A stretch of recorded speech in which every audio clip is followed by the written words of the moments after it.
So hello everyone, welcome back to our channel. आज इस video में मैं आपको बताने वाली हूँ complete details about BHMS course. उसकी प्लेसमेंट क्या है, सैलरी क्या है एंड कट ऑफ क्या रहने वाली है।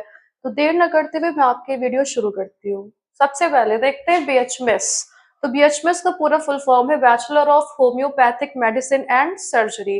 बीएचएमएस है क्या? बीएचएमएस एक अंडर ग्रेजुएट मेडिकल डिग्री है इन होम्योपैथी। ये स्टूडेंट्स को ट्रेन करता है इन homeopathic medicine along with modern medical sciences. मतलब ये है कि जो पहले होम्योपैथी यूज करी जाती थी ना मेडिसिन, उसके बारे में आप पढ़ेंगे, साथ साथ में जो मॉडर्न मेडिकल साइंसेस है उसके बारे में भी आप पढ़ेंगे। इसमें आपका टोटल कोर्स है 5.5 इयर्स का, इंक्लूडिंग यहाँ पे इंटर्नशिप। नाउ अगर ड्यूरेशन की बात करें तो 4.5 ईयर्स है ना। आपका 1 ईयर यहाँ पे इंटर्नशिप हो जाएगा, तो पूरा मिला के आपका 5.5 ईयर्स का ड्यूरेशन हो जाएगा। 1 ईयर कंपल्सरी रोटेटरी इंटर्नशिप, मैंने अभी बताया कि 1 ईयर आपकी इंटर्नशिप रहेगी। तो टोटल कितना हो जाएगा? 5.5 ईयर्स। तो यहाँ पे आपको ड्यूरेशन बताया गया एंड बीएचएमएस क्या है वो आपको यहाँ पे बताया गया। नाउ उसके बाद एलिजिबिलिटी क्या है? एलिजिबिलिटी यही है कि आपने 12th पास करा हो physics, chemistry, biology and English. Minimum age आपकी 17 ईयर्स होनी चाहिए एंड जो मोस्ट इम्पोर्टेंट है वो ये है कि आप नीट यूजी एग्जाम क्वालिफाइड हो, है ना। अगर आपने नीट यूजी 2026 दिया है एग्जाम, अगर मार्क्स अच्छे नहीं आ रहे तो आप बिल्कुल इस फॉर्म को फिल कर सकते हैं। उसके बाद मेजर सब्जेक्ट्स अगर बात करें इसके अंदर क्या आते हैं, तो आप इसमें एनाटॉमी पढ़ेंगे, physiology, biochemistry, pathology, microbiology, organon of medicine, materia medica, repertory surgery, obstetrics and gynaecology, practice of medicine, community medicine. ये सारे सब्जेक्ट्स हैं आपके मेजर सब्जेक्ट्स जो आप बीएचएमएस कोर्स में पढ़ेंगे। उसके बाद कैरियर ऑप्शंस की बात करें, बच्चे बहुत डरते हैं कि मैम ऐसा ना हो कि हम बीएचएमएस कोर्स कर ले फिर बाद में कोई हमको आगे चल के जॉब ना मिले, अच्छी सैलरी ना मिले। तो ऐसा बिल्कुल भी नहीं है, है ना। तो वही देखते हैं कैरियर ऑप्शंस क्या है। आप वर्क कर सकते हैं एज होम्योपैथिक डॉक्टर, है ना।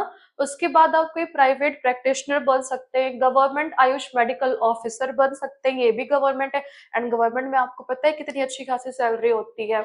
उसके बाद किसी हॉस्पिटल में आप मेडिकल ऑफिसर बन सकते हैं, लेक्चरर बन सकते हैं। अगर आपने होम्योपैथी में एमडी का रखा है तो उसके बाद आप वहां पे लेक्चरर भी बन सकते हैं। उसके बाद researcher, pharmaceutical industry, public health and wellness centres. तो ऐसे बहुत सारे कैरियर ऑप्शंस हैं जो आप बीएचएमएस कोर्स के बाद परस्यू कर सकते हैं।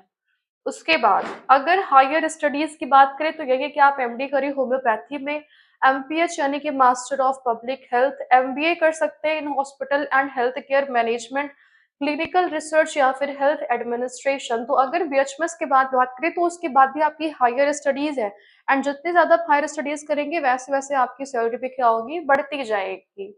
नाउ अगर इंडिया में हम सैलरी की बात करें तो फ्रेशर्स को अराउंड रुपीज 3 से 4 लाख पर एनएम दिया जाता है। उसके बाद अगर लोकेशन की बात करें या फिर एम्प्लॉयर की बात करें तो उस चीज पे भी आपका ये वेराई करता रहता है, बट अप्रॉक्स लेकर चले तो 3 से 4 लाख पर एनएम होता है। फिर विथ एक्सपीरियंस और successful private practice earnings can be significantly higher. मैंने बताया कि जितना आपके पास एक्सपीरियंस होगा, है ना, उतना ही ज्यादा क्या होगा कि आपकी जो सैलरी वो भी इंक्रीज करेगी। तो वो पर्सन टू पर्सन क्या करती है? वेराई करती है, कोई फिक्स नहीं है कि सिर्फ इतनी ही होने वाली है। उसके बाद एडवांटेजेस क्या हैं? एडवांटेजेस ये हैं कि एक रिकॉग्नाइज्ड मेडिकल डिग्री है अंडर आयुष, अपॉर्चुनिटी है कि आप रजिस्ट्रेशन के बाद अपना खुद का क्लिनिक ओपन कर सकते हैं, गवर्नमेंट एंड प्राइवेट सेक्टर दोनों में ही आपको जॉब अपॉर्चुनिटीज है, lower course fees in many government colleges compared with some other professional programs. ये कुछ लोअर कोर्स फीस में है, लोअर फीस है इसमें बहुत सारे गवर्नमेंट कॉलेजेस में अगर हम कंपेयर करें दूसरे प्रोफेशनल प्रोग्राम से।